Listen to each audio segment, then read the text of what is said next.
Good morning and welcome to today's session of Imagine America Radio, our continuing Career College Exposition webinar series. My name is Bob Martin. I'm the President and CEO of Imagine America Foundation. Joining me today on today's session of Imagine America Radio is my foundation colleague, Lee Doubleday.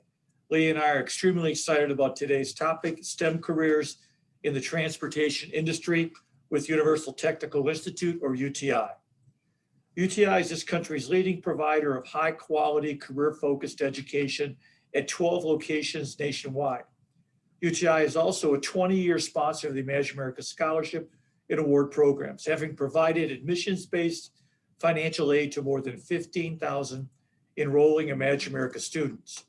Without taking valuable time from today's presentation, let me refer any and all inquiries about the Imagine America Foundation to our website, www.imagine-america.org. Since our beginning in 1999, Imagine America remains a leading sponsor of scholarship aid to enrolling high school students. However, our country faces a serious shortage in certified technicians. We hear from employers in virtually all sections of the country desperately looking for qualified employees, so we need to do more. Our partner in today's presentation is Universal Technical Institute, and joining us today to discuss in detail the looming technician shortage and how UTI is helping meet this need is Dr. Stephen Coyle. Dr. Coyle is a nationally recognized expert in this area with an extensive K-12 background. Before turning the program over to Dr. Coyle, let me very quickly go over today's agenda. Today's session of Imagine America Radio will be 30 minutes maximum, including questions and answers. Once we finish these remarks, we're going to move directly into today's presentation. All participants can submit questions while the presentation is in session via the Q&A in this Zoom meeting. At the end of the presentation, or approximately 10:25 a.m., we'll open it up for any questions offered by the participants. We'll address as many questions as possible and provide written responses in follow-up emails. We'll have a hard close at 10:30 a.m. So without taking any more time out of today's presentation, let me turn today's session over to Dr. Coyle. Dr. Coyle, the floor is yours. Well, thank you, Bob and Lee, and good morning, everyone. Thank you for spending your time with me today. I'll jump right into the agenda. It'll be threefold. We'll start off with challenges facing the workforce. We'll follow that up with opportunities in the transportation industry, and then we will close out with Universal Technical Institute's career pathways. I always like to start off with the changing workforce because it's changed dramatically from the 20th to the 21st century. As you can see, in the 20th century, we were very much an agricultural manufacturing economy with service mixed in. Today, we are very much a service-oriented economy, and you can attest to that yourself. If you own a house, a car, a washing machine, doesn't matter. We've all faced the problem of trying to find someone that we can find that can work on this equipment, let alone find someone who's qualified. You also might look at this and say, wow, what happened to agriculture? We went from 41% to 2%. Are we running out of food? Quite the contrary. We feed more people with 2% than we do with the 41%, and we do it through technology. But the key, once again, here is technology is tied into service because we have to have technicians that can service that equipment. A recent survey was done of 150,000 students, and they were asked, and these students were grades 6 through 12, how many of you would like a skilled trades career? And you can see a whopping 3% said, yeah, that's what I'm looking for. The same group then was asked, how many of you would like a STEM career? Over 45% said, that's what I'm looking for. I'm not looking for skilled trades. I want STEM career. And you can see there's the disconnect because they do not see the connection between STEM and skilled trades. Unfortunately, we have educators out there who don't either. They tend to look at STEM as a white collar rather than blue collar. I like to call it all collar because STEM permeates our economy and it also permeates our workforce. STEM career growth has been phenomenal. Between 2017 and projected to go through 2027, STEM jobs will grow over 13%. Personally, I think that's a low estimate. I think we're looking more at probably like 15 to 17%, but 13% is what we're saying. And all other jobs around 9%. But the startling statistic is the difference in earning potential. Hourly earnings, non-STEM career, over $19 an hour, which is not bad. But STEM careers, almost $39 an hour.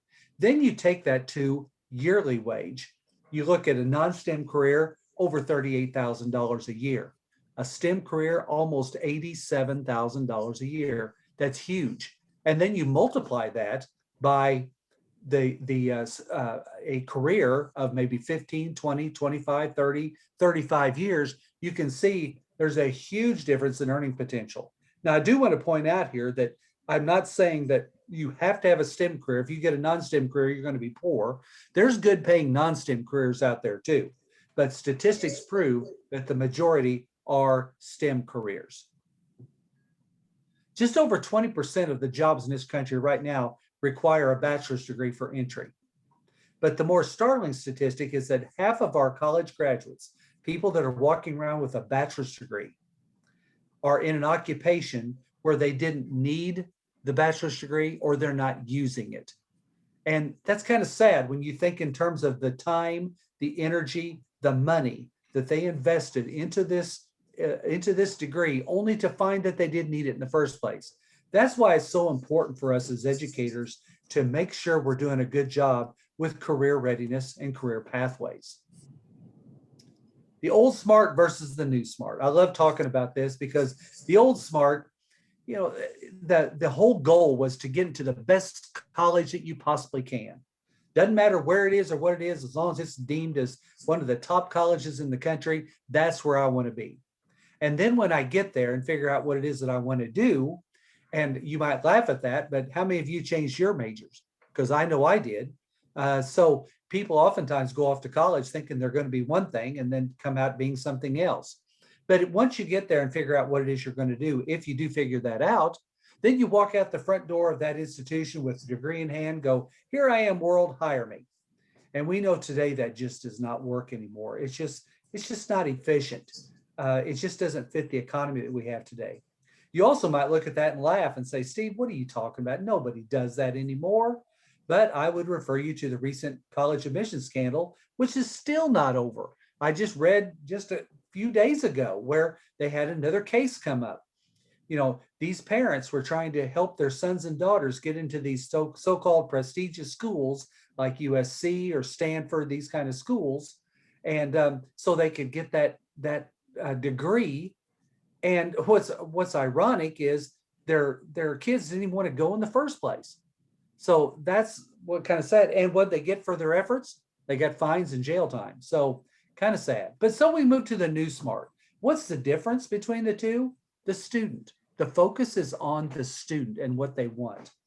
We have to think of that. I used to always say your passion can be your paycheck, but that just doesn't work, because what if you're not very good at your passion?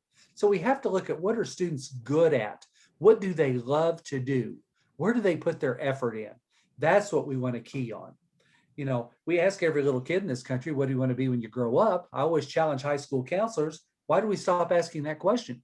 Let's keep asking what they want to be when they grow up. Let's make sure that we're helping them in the career pathway that they want, that they choose. Then once we find out what the student is good at, then we look for, what program do they need? Do they need a bachelor's degree? Maybe, but they might only need an internship. They might need competency-based credentials, meaning a certificate or a diploma, you know, or maybe an associate's degree. You know, they might need that. But once again, that goes back to career readiness, finding out what it is that they're going to need. And then let's find the school that they need. Why would we send them to the University of Texas or Texas Tech or someplace like that if they want to be a welder? You know, why not find a school that you know is they concentrate on welding, or in cosmetology school or something like that. So it's kind of a reverse order of the old smart, but it works with the economy that we have today. The rule of 1, 2, 7 is very simple. If you had 1, 2, and 7 together, you get 10. For every 10 careers that are out there today, right now, only one requires an advanced degree, meaning a master's degree or higher. 2 out of 10 require a bachelor's degree. 7 of the 10 careers that are available today only require a diploma or certificate of some type or an associate's degree. In other words, competency-based credentials, 7 out of 10. Yet we're pushing students into colleges and universities at almost a 70% clip. So you can see we're doing exactly the opposite of what the economy is dictating to us that we should be doing. I educate educators. That's what I do. I go all over the country and do this. And you as educators, you work with parents and students. I know parents, they're a tough nut to crack. I mean, they're very much old smart. You know, they're very much along those lines. And so we have to do a better job of educating students and parents about career readiness and career pathways. We have to dispel this myth of university for all. Not every one of your students wants to go to college. And I'm not saying that meaning college is bad. No, I just said not every one of your students. Some of your students are headed there, and they should be for what they want to do, what their career pathway is. But some students, they have a different plan in mind, and it's up to us as educators to help cultivate that, just like we do with the kids going to college. And then finally, we have to remember what are employers looking for in the first place. I mean, why are we doing this? Why are we spending all this time with students, getting them prepared?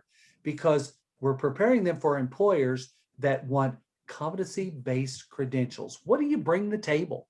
You know, what are you good at? What can you help us with? That's what we're really training students for.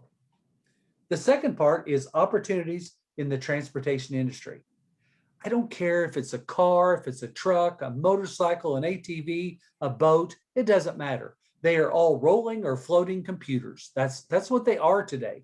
The technology in these vehicles today is phenomenal. You know, people get excited about all the little bells and whistles. I do too, you know, but when I think of the technology on these cars, I think of one word: safety. You know, these vehicles are so much safer than ever before. You know, let's take, for instance, the backup camera. You know, we've all heard that horror story of somebody backing over a child, sometimes their own child. Can you imagine the horror of that? You know, because they couldn't see what was behind them. With the backup camera, that's virtually eliminated. You know, get into a car that doesn't have it. It's like weird. And I mean, I've got my old Ford F-150 pickup, my work pickup. It doesn't have the backup camera because it's a 1997. You know, I get into that and it's like, whoa, I have to actually turn around and look, see what's going on. So, you know, it's different. The blind spot indicator on cars, it's amazing. We've all been honked at.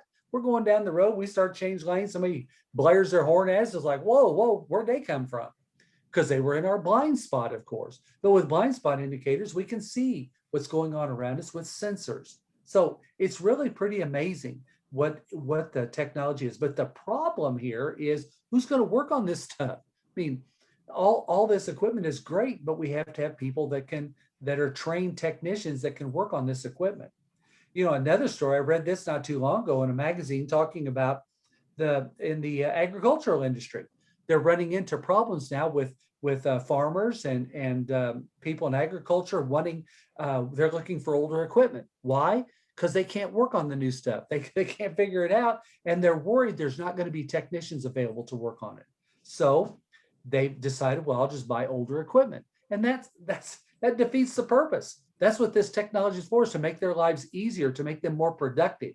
So once again, we need technicians to work on this equipment. There's over 1.3 billion vehicles on the road worldwide today, over 273 million of those right here in the United States. It's projected that by 2028, there will be 1.1 million plus technician job openings. 1.1 million. So you can see the need for technicians continues to grow.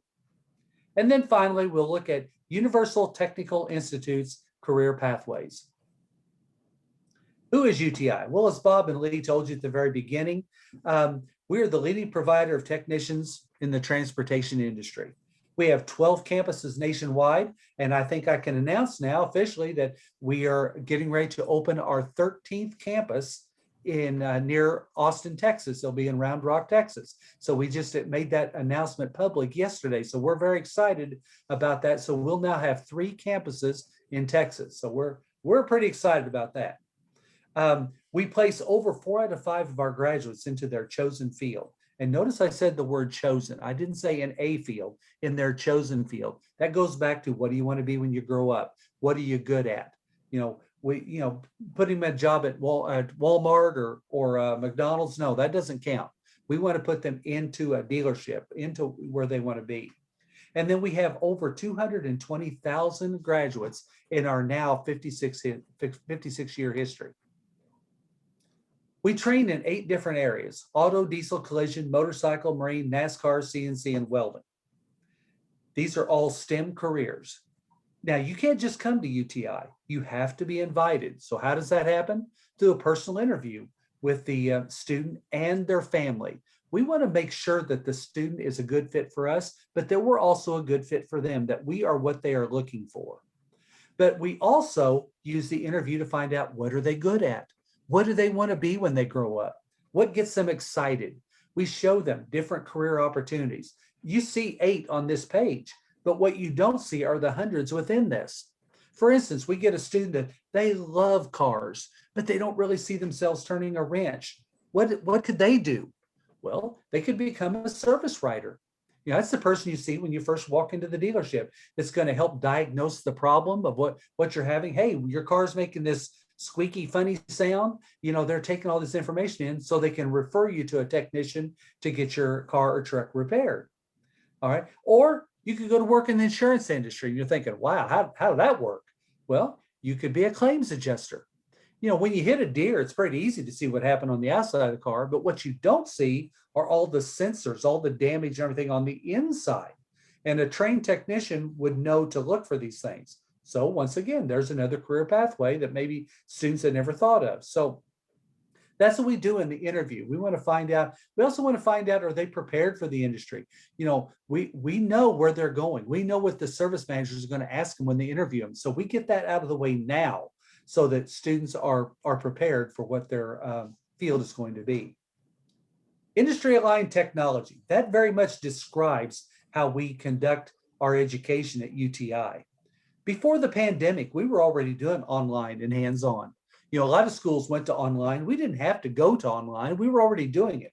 Yeah, we had to change it a little bit due to CDC compliance, but yet we were already doing this. And you say, well, why do you do it that way? It's because the industry does. The dealerships, they can't afford to send their technicians off any longer. That's time and money. They're short on technicians to begin with, as I've already been telling you. So they do it online. So that's why we do it too, so that when our graduates walk into a dealership, they're prepared. They don't walk in there going, oh, well, what's this? I've never seen this before. They know what it is, what to expect. And that helps the dealership because our technicians can hit the ground running, so to speak. And then our education model, very simple. We teach competency-based credentials. We do 3-week courses. We do one subject at a time for 3 weeks, and then we move to another one. They show competency in that area, then they're ready to move to another area and another area and another area. And that's how we build our technician from the ground up. As I mentioned, CDC compliance, that was important. So what did we do to make ourselves CDC compliant? We had to have assigned doors, I should say. We still have them. Where students can enter and leave. We do temperature checks of everybody coming into that building. We require face coverings. We reduced lab sizes so that we can meet the CDC standards for 6-foot separation and social distancing. We require that students and faculty, everybody washes their hands often. We clean and disinfect the facility constantly. And then we offer phone support for those people who still don't feel safe coming into the campus. We offer all kinds of presentations. Of course, we love to do things in person, but of course, with the pandemic, all that had to change. So we went to a virtual format. We can use Microsoft Teams, we can use Zoom, but we can bring those presentations to your students. And you say, well, why don't you just take some time off? Hey, the industry didn't take any time off. We're considered an essential industry. So the need for technicians continued. It didn't stop because of the pandemic. It actually grew.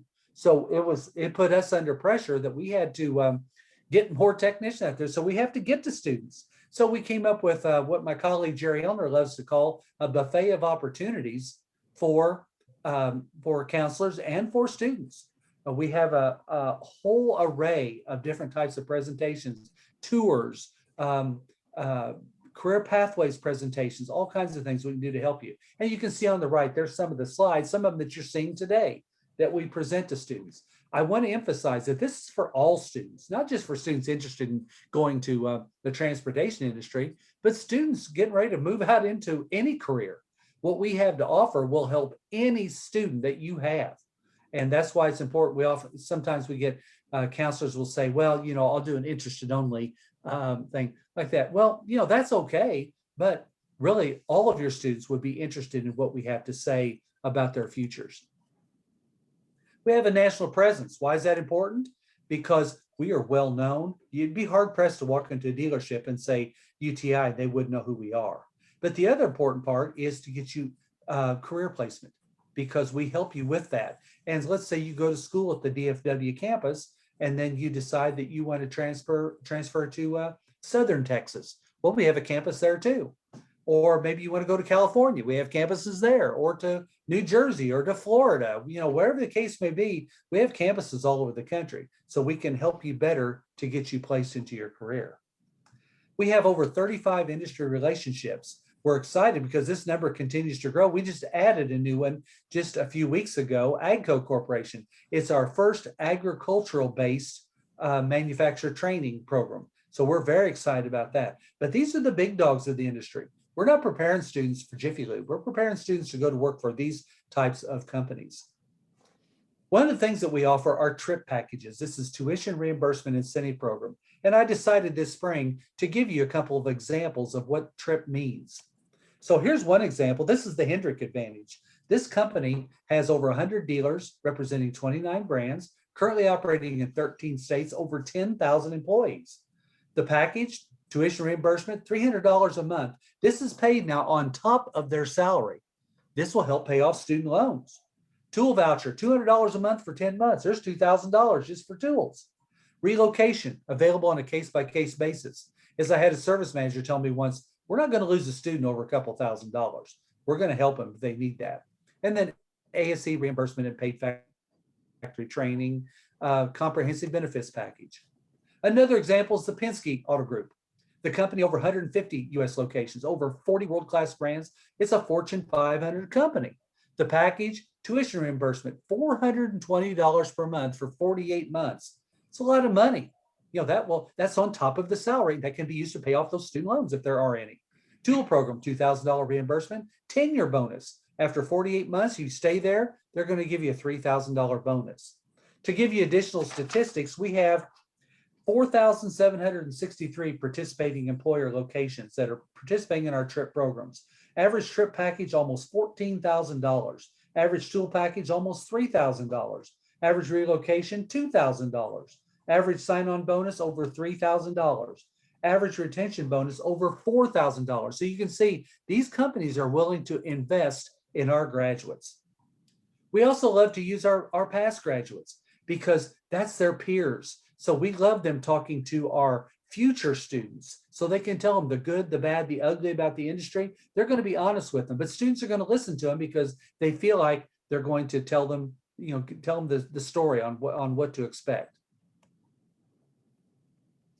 We are Title IV funded, so we do require the FAFSA to see if you qualify for financial aid. We offer over $15 million in sponsored scholarships. We offer housing grants, institutional grants. We have the trip package I told you about, and then third-party programs to help students to meet their financial needs. I'm a retired educator. I know what you guys do on a daily basis, and this has been a tough year for you. I know it has. What we want to do is partner with you. So I love to use that word partner because we want to be shoulder to shoulder with you to help you. That's why we offer all the buffet of opportunities, as we say, all the things that we can help you with to keep students engaged. And I hope that you reach out to me to take advantage of those after this presentation. You can follow us online on Facebook, Twitter, Snapchat, Instagram, YouTube, and of course our website, uti.edu. I want to mention right now at our DFW campus, John Chambers is the regional admissions director there, and he wanted me to tell you that they have an industry event coming up on April 13th. That'll be held at the Sewell GMC Cadillac dealership. So you're welcome to come out there for that and check out UTI, but also see the industry as well. And then finally, I'm always asked, hey, I need help with parents. Can you help me out here a little bit? So here's a couple of things that you can do to help get parents more involved and with your programs. First of all, promote your STEM programs and what you have. And offer something, when you have parents come in, don't have them just come in and mill around and leave. Have something for them to do. Do some kind of a STEM activity. They'll love it and they'll want to come. Involve industry in your programs. They'd love to be. They're looking for future employees. So they love to come in, or they will invite you out to their place. You can do a field trip. Career Pathways Exploration Days. Notice I didn't say college fair. Get rid of that term, because when you say college fair, they think, oh gosh, this is for students going to, Texas Tech, Texas A&M, those kind of schools, Baylor. They're not thinking about cosmetology schools or trade schools, that kind of thing. So use Career Pathways Exploration Days. It will get all of your students involved. And then finally, celebrate the successes of all your students, not just a few of them. Parents love that. They want to see their sons and daughters recognized for their achievements too. So make sure you look at all of your students, not just some of them. And then finally, here's my contact information, my email address, my phone number. Please feel free to reach out to me if you have any questions or comments. I want to thank you so much for spending part of your morning with me, and I wish you good luck with the rest of your school year. Thank you. All right, thanks, Dr. Coyle. We are now going to open this up for the Q&A portion of our presentation. It does look like we have a couple of questions that come in. I've also thrown up a poll question. If you would like us to send you an email with any upcoming virtual events or in-person events for your seniors, please indicate so on the poll so that we know who to send information to. So Dr. Coyle, it does look like the first question, this person wants to know about GPA or SAT score requirements. Are there any GPA or SAT score requirements in order to attend Universal Technical Institute? No, there are not. We get that question often. Really, your admission of the students is based on that interview. And we find out a lot about that student during the interview because we're concerned about their background, their attendance, their work ethic, those kind of things. So we do not require an SAT or ACT score. All right. And the next question is about housing. Now, if you have a student who maybe is interested in coming to school there at the Dallas campus from Oklahoma, is housing available at the Dallas campus? And are you able to help students find housing? I know you don't have dorms. Mm-hmm. Absolutely. Yeah, you're right, Lee. They are not dorms. They are apartments that we lease. And we help students when they come to future student workshops. Then we help to get them paired up with other students so they'll have roommates. And we also have housing grants to help students to get started. And we help students to get part-time jobs while they're in school to help pay for their housing too. So yeah, we do make that available for them. Dr. Coyle, this is Bob. This next question has to do with cost comparisons with community and technical colleges. I guess it's really cost comparison and program comparisons. You want to talk a little bit about that? Yes, thank you for bringing that up. It does come up every time. And I will say, I always get the thing, well, why would I send my student to UTI? They can go to community college, get the same thing. Well, that's the first mistake because we don't do the same things at community college. Not putting them down. They have their program, we have ours. We're very much about manufacturer specific training. And the hours that you're going to spend about 440 hours of training in a community college. At UTI, you're going to spend 1,530 hours. So it's a huge difference there. But the other things is the time spent. You're going to be in a community college 2 to 3 years. You'll be at UTI about a year. So we have many of our graduates are 19 years old and they're out in the field actually making a living. And then the trip employers that I just mentioned. We have this connection, as I said, almost 5,000 trip employers out there that are willing to invest. Company dealerships like Park Place in Sewell, they're in Dallas. They're willing to invest in our students too. So those are basically the differences. So Dr. Coyle, would it be fair to say if any of our audience has a very highly motivated student wants to explore a career in transportation, wants to get in and wants to get out and get working, UTI might be a good option for them? Oh, definitely. Yeah, if they know what they want to do. They want to go to work for BMW. They want to go work for Porsche or GM or Ford or somebody like that. We can definitely make that happen for them. And the dealership will get involved. And oftentimes our students will have jobs waiting for them before they graduate. We have career fairs at the campus where we'll have 70 employers. They'll be in the hallways interviewing students. So yeah, they can definitely get a more focused education at UTI. Yeah, that's a great point. So before closing, let me very quickly go over a few housekeeping matters. First of all, the Imagine America Foundation is going to compile and forward a set of all these questions related to admissions and UTI to all the registrants. The foundation has recorded this session and will be also forwarding it to all the registrants. The foundation has placed this session on our website, www.imagine-america.org, with very specific download instructions. We highly recommend you go back and re-listen to today's presentation. There's some things you always miss, and maybe we can reinforce some of that for you. Finally, my colleague here, Lee Doubleday, is going to be conducting a survey to determine possible topics and locations. It's going to be sent out to each and every one of the participants. We hope you look for that survey and answer it for us. Before closing, I'd like to thank our participants for taking time out of their very busy schedules to join us today. We know you've got a number of competing priorities. We also know you got a limited amount of time. We just want to thank you for carving out a little bit of the day and spending it with us. I'd also like to thank Dr. Coyle for sharing with us today's presentation and encourage you to contact him directly with any questions relative to the presentation, UTI, or to STEM careers. On behalf of the Imagine America Foundation, Lee Doubleday and myself, and Dr. Coyle, we want to thank you and hope you have a great day. Goodbye.